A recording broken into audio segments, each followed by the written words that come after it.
Good morning. Good morning or evening, friends. Here's your friendly announcer. I have serious news to pass on to everybody. What I'm about to say could mean the world's disaster. Could change your joy and laughter to tears and pain. It's that love's in need of love today. Don't delay, send yours in right away. Hate's going round, breaking many hearts. Stop it, please, before it's gone too far. The force of evil plans to make you its possession, and it will if we let it destroy everybody. We all must take precautionary measures. If love and peace you treasure, then you'll hear me when I said love's in need of love today. Don't delay, send yours in right away. Hate's going round, breaking many hearts. Stop it, please, before it's gone too far. Love's in need of love today. Don't delay. Send yours in right away.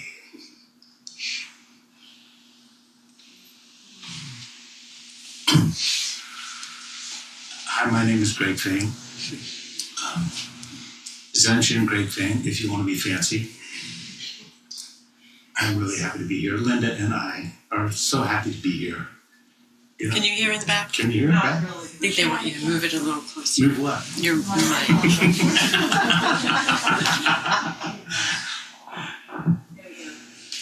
How about now? Yes. Okay. A lot of folks here. So lovely.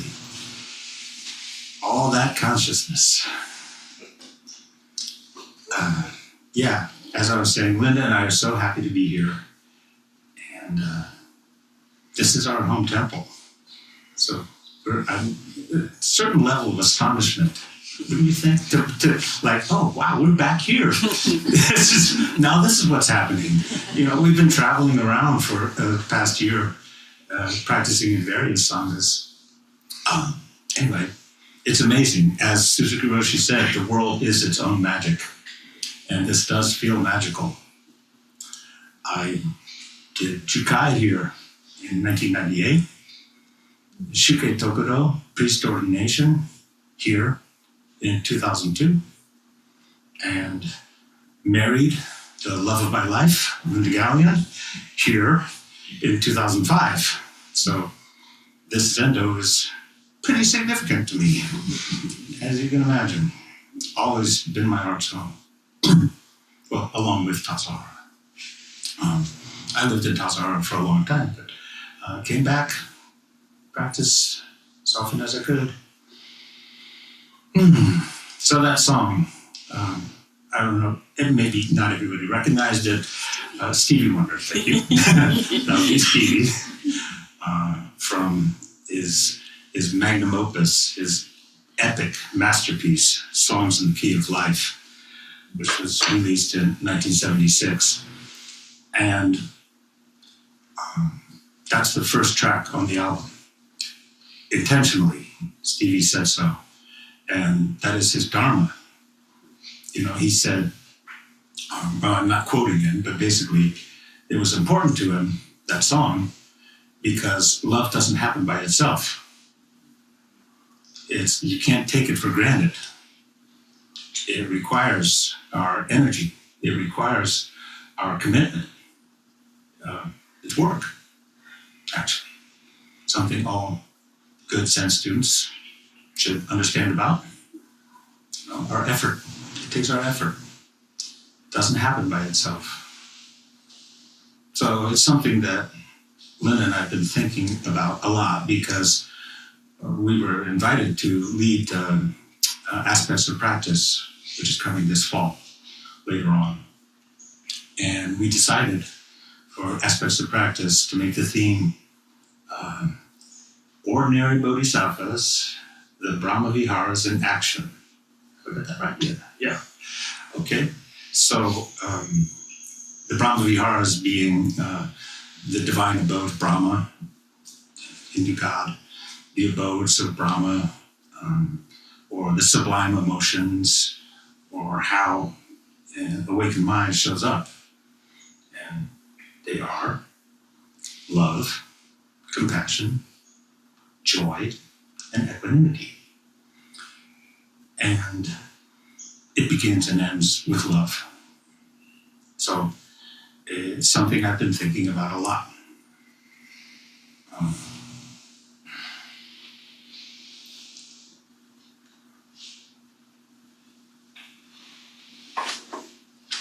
My teacher, Soden Roshi, would say, I'm not so interested in what or why.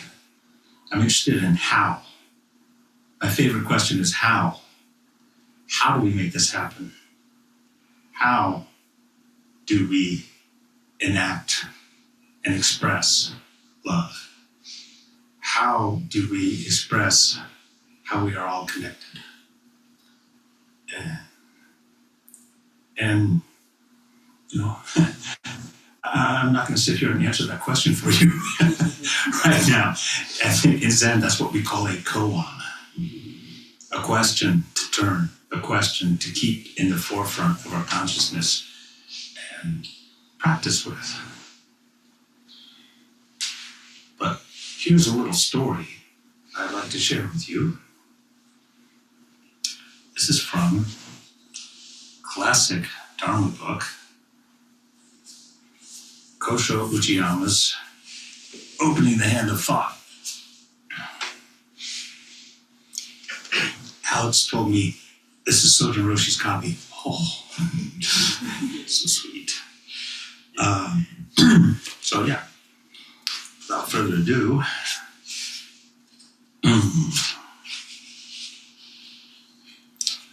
Uchiyama Roshi says, the following story comes from the Edo period in Japan, 1600 to 1868. Behind the temple, there was a field where there were many squashes growing on a vine.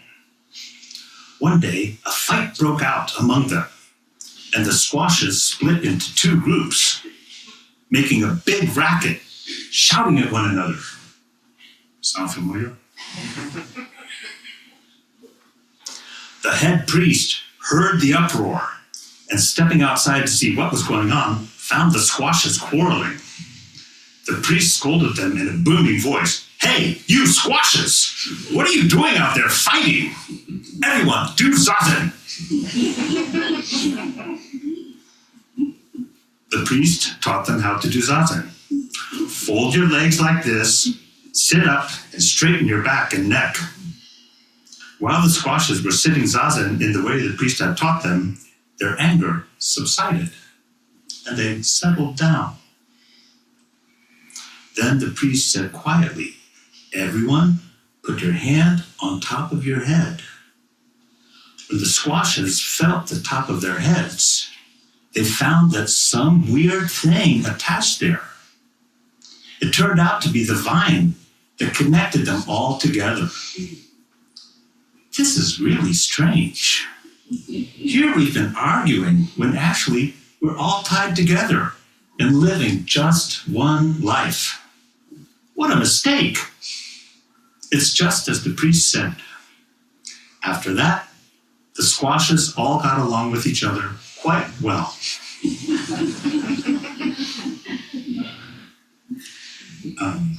I wish I could share with you, there's these little illustrations here, these little line drawings. They're like cartoons. They're worth the price of the book for these drawings, actually.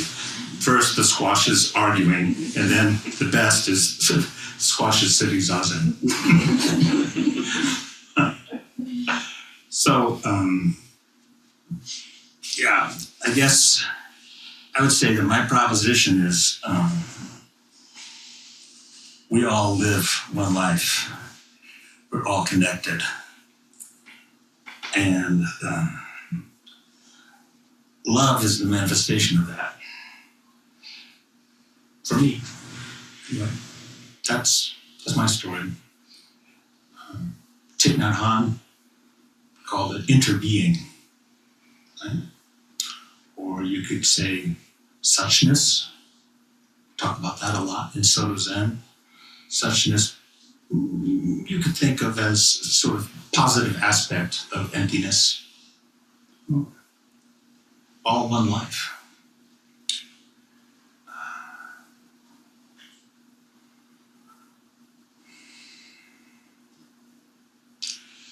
The priest taught the squashes to sit zazen. Hey, you squashes, sit zazen. And then they all settled down. I wish I could teach all the squashes to sit zazen. Now, I don't want to say that zazen is the be-all, end-all of everything, but it certainly helps. Sojin would say, when we're sitting zazen, it's very easy to uphold the precepts.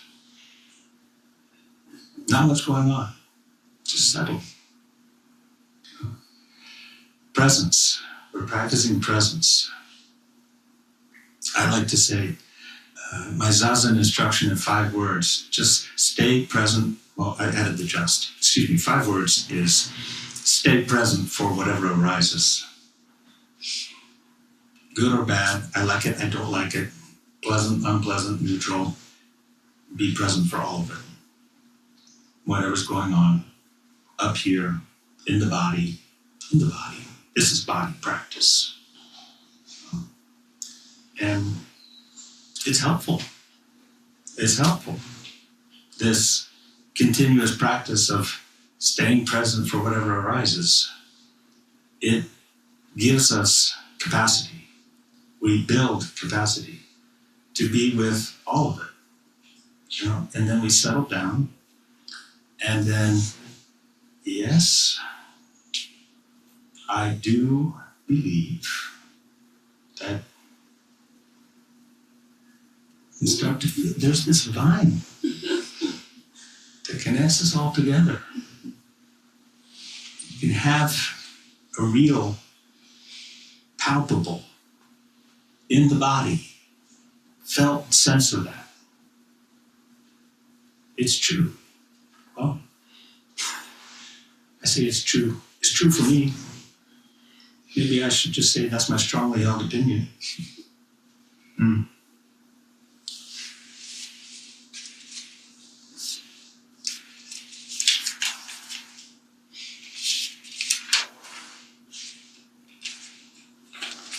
Oh yeah.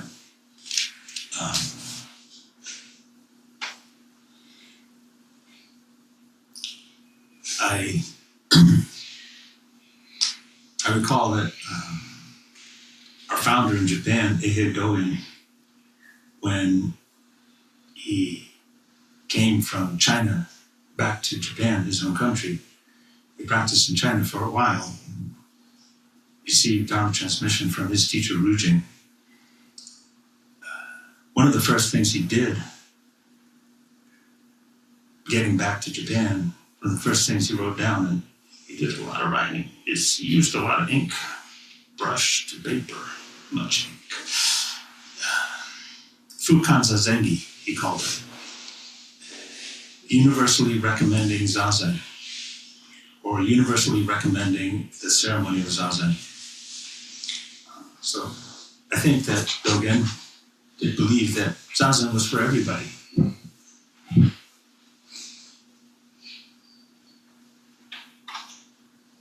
The practice of upright sitting, to me, is the essential pivot of how. How do we bring this about? How do we manifest our original nature, Buddha nature, whatever you want to call it. You know, the more you get into this, the more the words start to fail, crumble. Words, body practice. And it's for everyone. Everyone who has a body. If you were born in a human body, you have met the prerequisite for being a bodhisattva. Definitely. Everyone here, bodhisattvas in training. Equally. So, yeah, for my money, the more people, the more we get the squashes to Siddhasan, the better. Yeah. All that consciousness. So, sometimes I've heard peers of mine and others read in, I don't know, Buddhist magazines or what have you, be a little contemptuous of how some people are practicing or presenting the practice of sitting or the practice of mindfulness. And there's this expression you might have heard, mindfulness, right? Like it's a cheapening or degradation. But that's not the real Buddha Dharma. But I don't think that way. I think whatever gets people sitting, I'm in favor of it. I don't care if it's at Google or the military or whatever gets people sitting. I'm a fan. You know? This way isn't for everybody. This, kind of fancy, kind of homey. I mean, I'm in love with suicide. It's certainly for me, but it's not for everybody. Yeah, it's important to acknowledge. I love the family feeling of Soto Zen, and particularly being back here in our home temple, really, really, really soaking up the family feeling of Soto Zen. This intimate practice. And Suzuki Roshi's way, I like to say, this is the warm-hearted school of Zen. But I digress. Whatever gets people sitting, I'm in favor of it. When Jeremiah mentioned practicing in correctional facilities, right? Yeah. And I've done some of that myself. I got my start with Neely Scott, who was a practice leader of mine here when I was first starting out in Berkeley Zen Center in the 90s. She was Tonto. I remember when she did Dharma transmission, gave her talk right after Dharma transmission. She was a very important practice leader to me, and I became aware that she was doing outreach in prisons and jails. And I asked her about that, and she said, I knew you were going to ask me about that. And she got me started in, because I lived, at the time, I was living in Fruitvale, East Oakland. And there was this facility right close by, basically walking distance from where I was, called the Community Reentry Center. It was an adjunct to Santa Rita Jail, which is huge jail. Oof. Santa Rita's fierce. If these were offenders who were basically, they were all either domestic violence or drugs. And, not big time dealers, but not gangbangers, but just people like, oh dang, I'm in jail, I messed up. And, they're making a genuine effort to, recreate. I like that, recreation. And they could have walked out the front door. If they did, I was told, I don't know if it's true or not, I was told that if they walked out the front door, it would be a year added to their time. So a big exercise in impulse control, right? Which is kind of criminal behavior. It's not impulse control. Anyway, Maylee, whom everybody in this place adored. She could get anything she wanted. They just loved her. I mean, the corrections officers, the people in charge.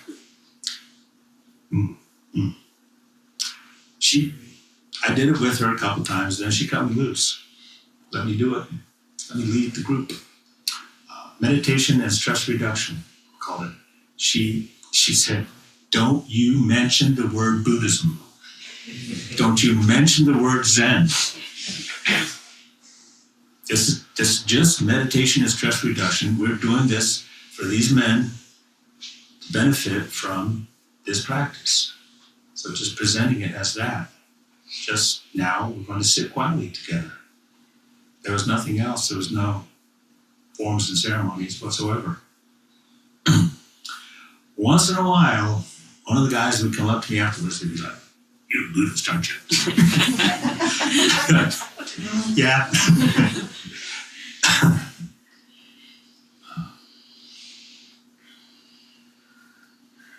Yeah, can you imagine?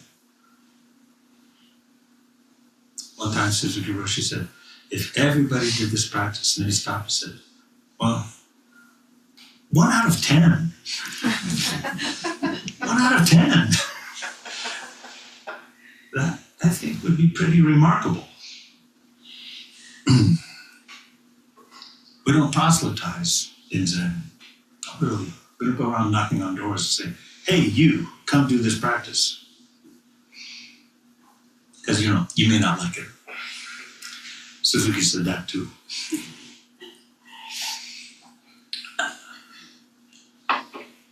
Yeah. The Fu in Fukaza Zengi means universal. If you're born in a human body, you can do this practice.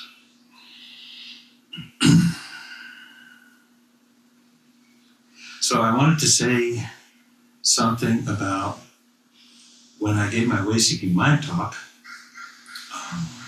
A dear friend, Reverend Hanamira, asked me a question at the end of my talk, because I've been talking about I experienced myself as this limited being, small, vulnerable, finite, estranged from others, which I think kind of the human condition. And at the end of my talk, I was saying, though this is still the case, I'm so grateful to this practice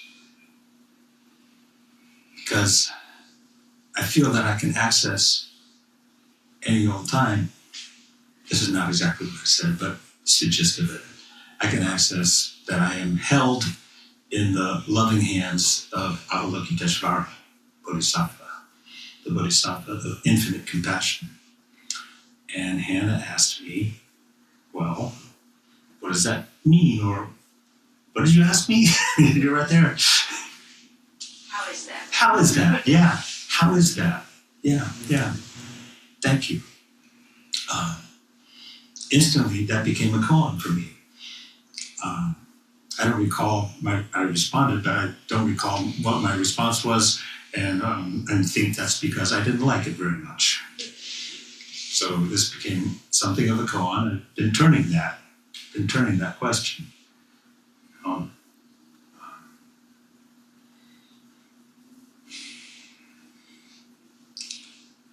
When I was thinking about, Linda and I moved in with Lori.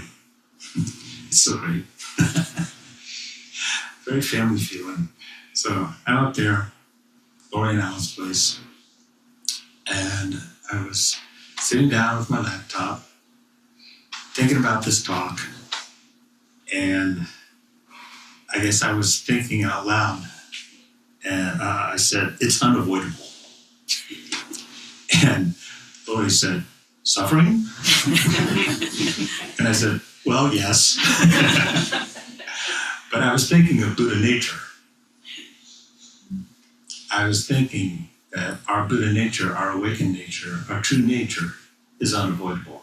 Try as we might to push it away, try as we might to hold on to that feeling of being this finite thing estranged from others. It just keeps coming up. It just keeps arising. This is, for me, the fundamental message of the Lotus Sutra.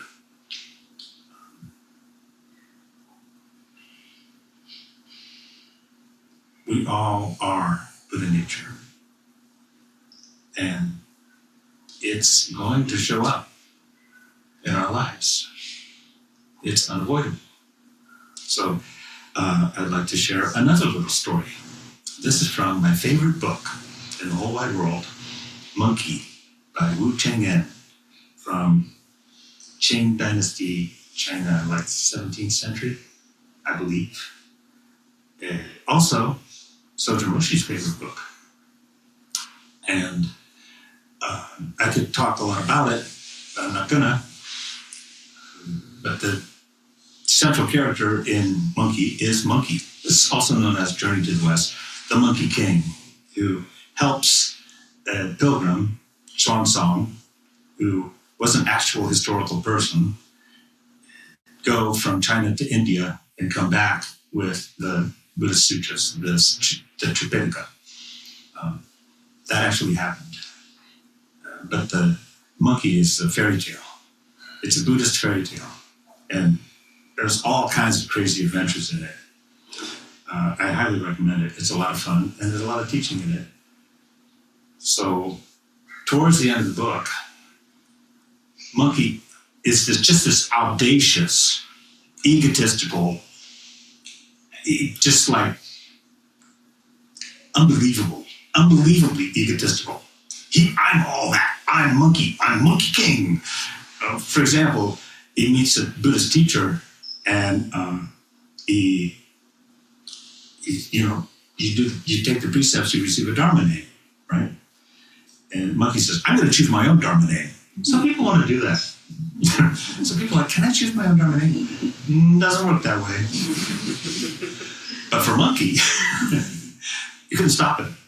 I'm choosing my own Dharma name. My Dharma name will be Great Sage, Equal of Heaven. So he was like that. Towards the end of the book, he meets Shakyamuni Buddha. And the Buddha is omniscient. So he knows about Monkey King. He knows about the monkey. And I think he's gently teasing him. He says, I hear you have great spiritual powers. And Monkey is a little bit chastened in the presence of Shakyamuni Buddha, but he's still his audacious self. And he's like, well, yes, I do. I have great spiritual powers. And Buddha says, for example, and Monkey said, well, I can ride the clouds. I can soar through the heavens, riding the clouds, fly anywhere I want. And the Buddha says, really? That's impressive. How far can you fly? And Monkey says, I can fly as far as you like. I can fly to the end of the universe. And the Buddha said, wow. I don't know if he said wow. He said, I'd like to see that. Can you do that? And Monkey says, yes. And Buddha says, well, here, why don't you climb up into my hand. You use that for a launching pad. Take off. So Monkey does that, climbs into the Buddha's hand, jumps and soars. Flying, soaring, past the clouds, past the stratosphere, into outer space, into interstellar space, across the firmament. You get the picture. Till he reaches the end of the universe. This vast emptiness. But he sees at the end of the universe these pillars that are holding up the firmament, these gigantic pillars holding up the firmament. And the monkey says, well, here I am, the end of the universe. I should do something to prove that I was here. So he plucks some hairs out of his tail and makes a magic calligraphy brush and walks over to one of the pillars and does some graffiti. He writes, monkey was here. And then he walks over to another of the pillars and takes a leap. And then he jumps. Fly. You get the picture. Back to where the Buddha is and lands. He says, well, I did it. How about that? And the Buddha says, that's very impressive. Oh, by the way, why don't you have a look here in my hand?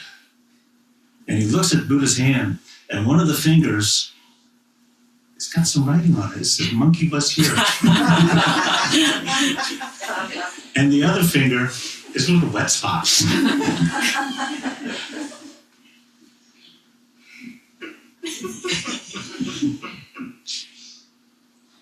I like that story a lot. We can't escape our awakened nature. Actually,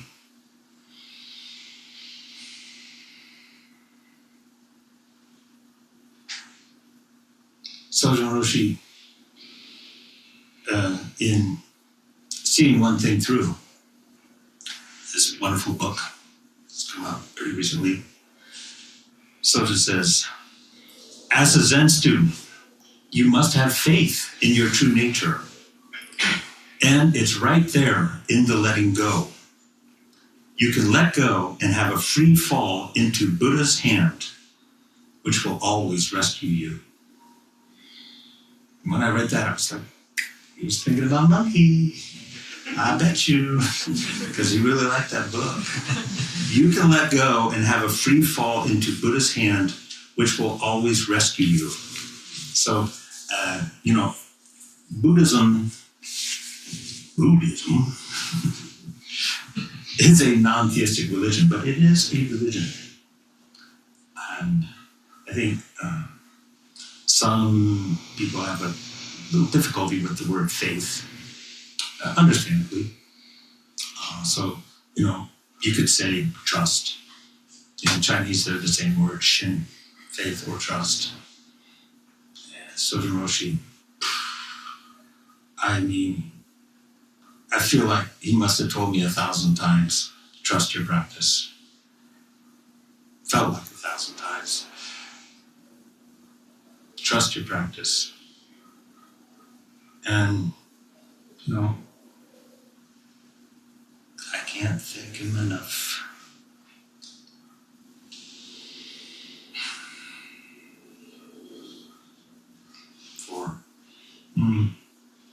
Somehow he got me to trust my practice.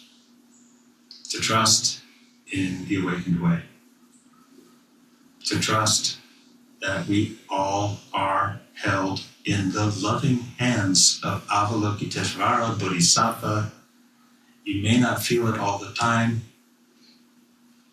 I don't. When I feel it, I feel it. When I remember. Sometimes in the Noble Eightfold Path, talk about right mindfulness, samyak smriti. It could also be translated as right remembering. Remembering. Coming back to the body, coming back to the breath, and remembering. This vine that connects us all. We live one life. Hate's going around, breaking many hearts. It's up to us. It's up to us to practice, to manifest this one life that we all live together.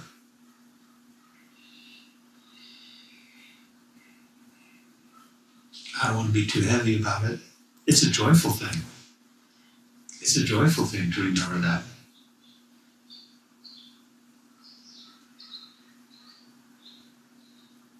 It's a joyful thing to live in love, to be in love.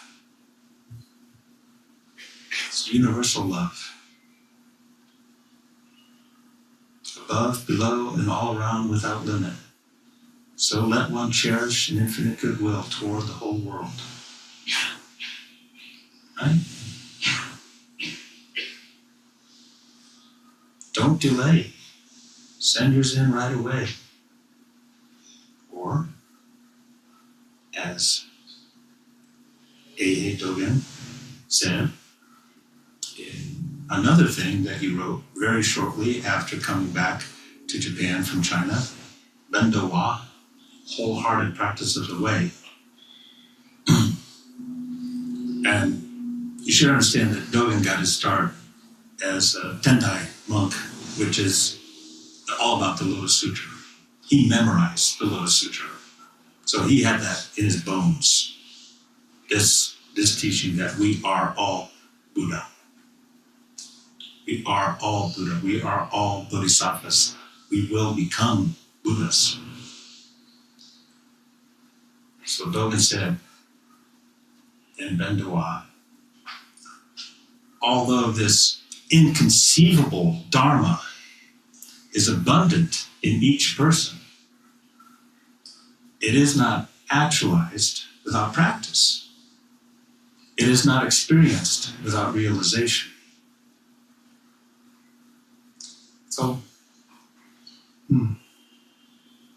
I have spoken. I think I'm done. Thank you all. So lovely to be here with all of you, and I have time for questions.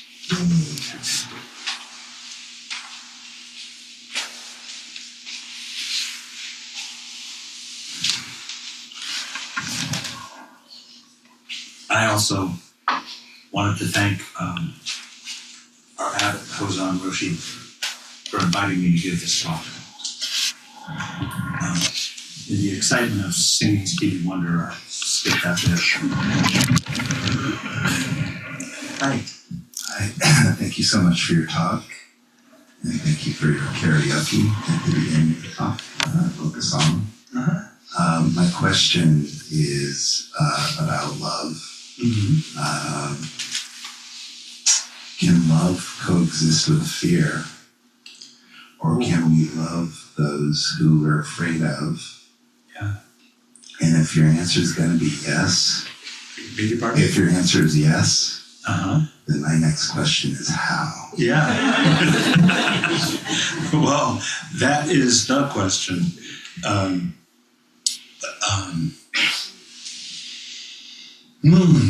It's pretty meaty. I like it. What's your name? Read. I Read. Yeah. You're right. My answer is yes. However, that's a big obstacle. You know, fear is interference. As I said, love is work. Practice is work. And it takes work. And so I'm segueing to the how. All right. You're not going to do it all at once. The Brahma Viharas, metta,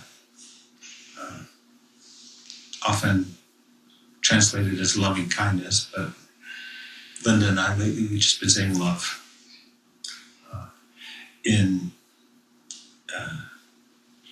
this Buddhist text, the Visuddhimagga, the practice of purification, it has exercises for practicing metta, right? And I think a lot of you may be familiar with some of these. There are many varieties of guided meditations, metta meditations, the great Buddhist teacher Ayakema, her was talking about. She has quite a few. You can find them online. But typically, they say, start with what's easiest and work up to the difficult. You know, Thich Nhat Hanh liked to speak about Kshanti, the practice of the perfection of patience and forbearance, as inclusiveness. And he said, you got to make your heart bigger to include what's difficult, to include the really difficult person. You know, start with what's easiest. Classically, the Visuddhimagga says, start with yourself. For a lot of Westerners, that's a little problematic. So maybe you don't start with yourself. Don't forget to include yourself. My gosh, don't forget. Don't forget to include yourself when you're practicing meditation. And you can do that anytime. I highly recommend it. You can do that silently when you're sitting zazen. I won't tell on you. Shoot. You might be in here sitting zazen. Any number of people might be wishing you love, wishing you well-being. What a nice thought that is. So, yeah, I think for the sake of our own sanity, to work up to it is a good idea.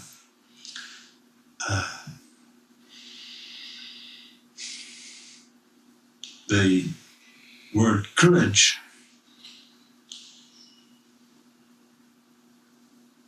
comes from the French heart, la cour, of the cour, courage is of the heart. So accessing your heart, making your heart bigger,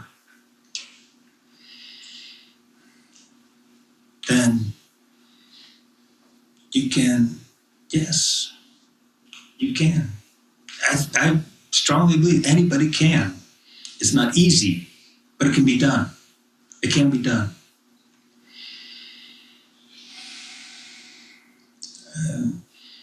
Courage is not the absence of fear. It's staying present when fear arises. Stay present for whatever arises. It's fear. Okay, I'm experiencing fear. How is that in the body? Oh, tense, clammy, shaky, fight, flight, freeze, whatever it is. Just being really intimate with those sensations. A strong practice. Not turning away. Don't turn away from it. And then, you can exercise those muscles and be present with the fear. Yeah. That's my take. Thanks.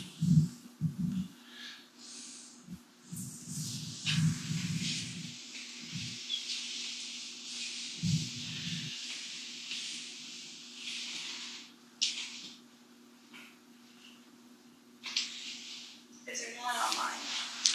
Lots of people online. Let's see. Something's in the way here.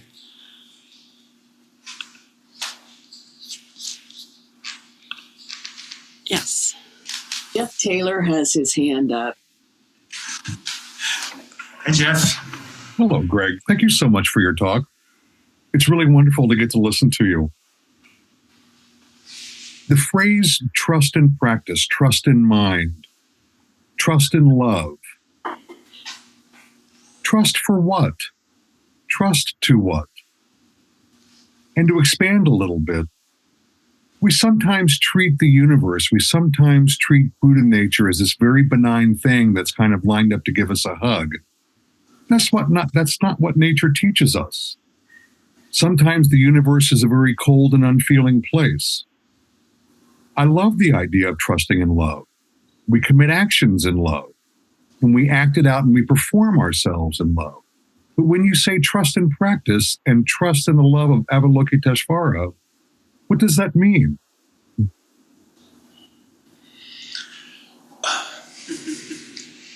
to me, it means whatever happens, we're going to be okay.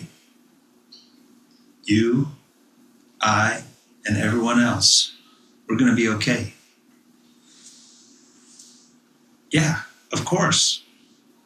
There's a lot of cruelty and pain. You know, hate's going around, breaking many hearts. This is obvious.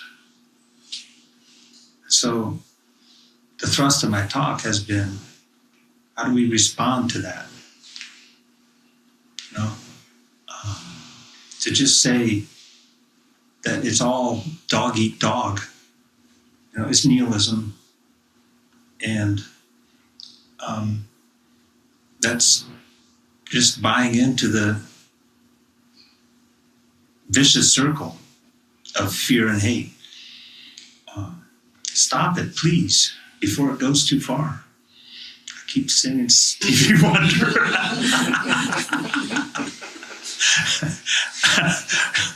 I'm a lucky guy. When I said, you know, sometimes you get a earworm, right? Song stuck in your head. It happens to me a lot, but it's always a song I like. I never get like commercial jingles or anything. But anyway, does that help? It does help. Where it lands for me is that regardless of what I think is going to happen next, a bedrock faith in we're going to be okay, and all of its manifestations, the analog is my actions are my only possession. Yeah. What will you do next? What will I do next? And that's the moment of practice. Just so. Thank you.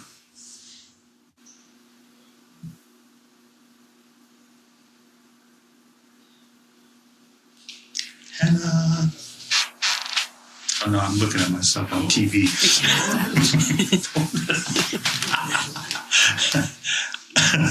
Gallery, yeah. Oh no, not that. Gallery's good. Yes, Hannah. I want the people in Springfield, Ohio, all the people in Springfield, Ohio, to know that we care about them. Yeah. That we're with them. Thank you. I think you're going to say sit zazen. I'm thinking about writing letters, but will they be afraid of opening these letters from strange people? How do we, of course, we pray.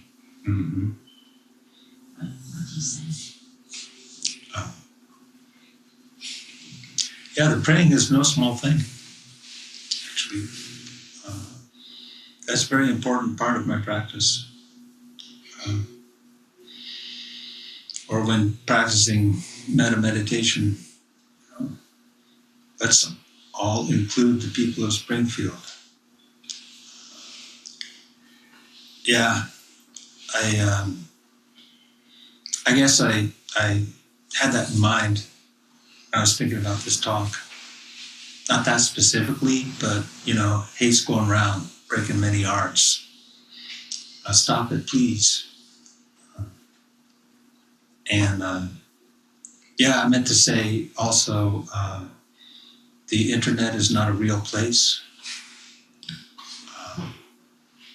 I don't know who needs to hear that. I need to hear it.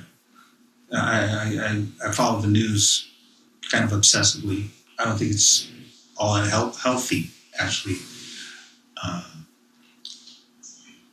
But on the other hand, we have this awareness. We're aware of what's happening in Springfield, in Gaza, in Sudan, in Ukraine, in Myanmar. Just keep going. Just keep going. You know, all the suffering in the world. Yeah. It's a two-edged sword. I remember my friend in the Ventana Wilderness, or Tassajara is Esalen tribal country. It's Esalen tribal land. And my friend Little Bear is the chief of the Esalen tribe. And he said that he was working with a shaman. And the shaman told him, you should read the news. You should watch the news. You should be aware of what's going on in the world. And I thought that was pretty interesting.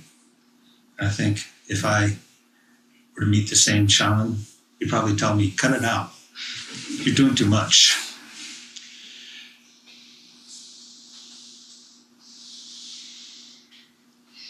It's an interesting phenomenon. On the one hand, there's something in your pocket that gives you access to all the knowledge in the world. On the other hand, somehow we've created the most effective tool for agitating and dysregulating people. And frankly, that's what I see happening. For example, maybe that's a really, really good example in Springfield, Ohio. So there's that. It's not real. Nobody's eating pets.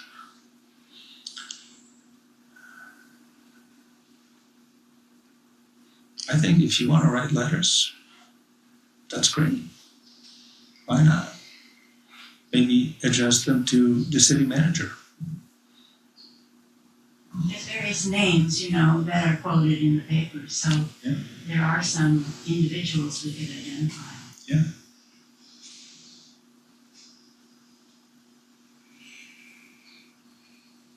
Paulo has his hand up online. Hello. Thank you, Greg, for your talk. Can you say something about suchness? And so, when it's discussed or presented, there's also the kind of the notion of source. Mirror can be translated as source, and what is the part of source? Could that be thought of as Dharma? Of course, it itself is empty, but what is the Dharma of source and suchness? That's a lot.